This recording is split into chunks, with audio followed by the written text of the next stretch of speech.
So I've been thinking about it a lot because I'm designing this grant proposal, and I'm really, like, when you go there, they're so dynamic and they're so exciting, and you wonder, why is this unplanned architecture like so much? I don't want to be in the Beijing that has the giant, scary, identical Western knockoff modernism high-rise blocks. I want to be in the urban villages and eat your dumplings and like play pool with you on this pool table that's in the middle of the street.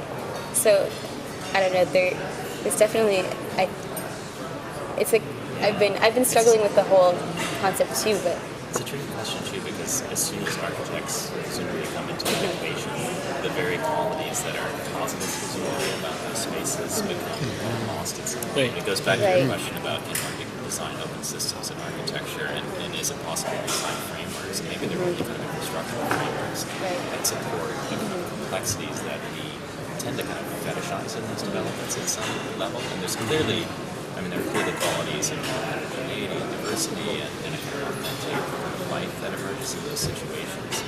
I guess what I'm wondering about is, how does one kind of square that with the fact that they're based on a kind of fundamental economic and political inequality at some level. But they also and what is that relationship between sort of deprivation, if you will, and certain architectural qualities that I think it would be dangerous to sort of superficially appropriate without considering the kind of root causes behind why we like found that it seemed like these were places that were allowing people to move their way up. So that was what made them really exciting, that you could create your own space, you could create your own business, and if you enter the city from the outside without that kind of space, you can't.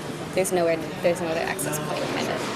Well, that's the question of infrastructure. It's essential, but even there's closed infrastructure and open infrastructure, but also not just physical infrastructure, but especially social infrastructure, closed and open. Like, there's something, I look at it as positive, you may not, but there's something fascinating about the urban villages. It's the first time I heard about not only blue collar, white collar, but about pink collar and black collar. Pink collar being everything dealing with the porn industry, black collar dealing with every illegal industry accumulated. And that's something that they have a name for it because it's part of the makeup. It's part of their economy. It's part of a contributing, exactly. So as a designer, like, how can you avoid having to make some moral evaluation in entering that and designing for that as well. Right, because in order for this situation to happen, people are breaking laws. It's all the construction is illegal, but it also makes it, and like with the favelas and things like that too, it's all what's happening is non-sanctioned, but the fact that it's non-sanctioned is what makes it possible. So it puts like us as architects in a very difficult role, because I still don't understand what I should be doing in this situation, I guess, what my role is. I mean, it's true at any site that does hosting, right? YouTube, first and foremost, is based on the presence of concept of free speech, and yet there's all kinds of content on the site that's within community guidelines that is offensive to me, right? So it's interesting because you end up getting your mettle tested as far as what you support in terms of free speech. Yeah. There are also these examples, sort of some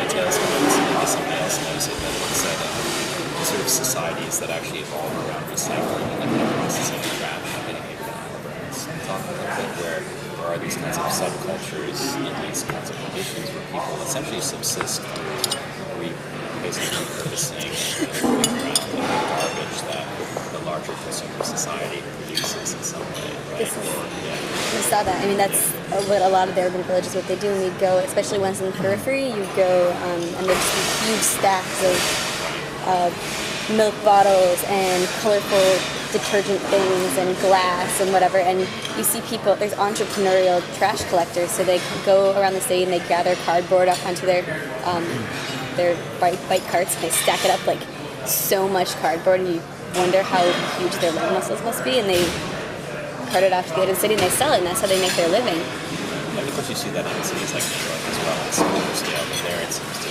become a structure for very large amounts. And it's Quasi societies and emerge around those economies. And it's really beneficial. It keeps keeps the city really clean because people are finding a way to use everything because they kind of have I to. guess the trick there is to find a way that it's also as beneficial as possible for the people who are actually using it, and that they're affording the same. Right. So Right. Sorry about that. others, They don't have to ride their bike cart 10 miles in the middle of the winter.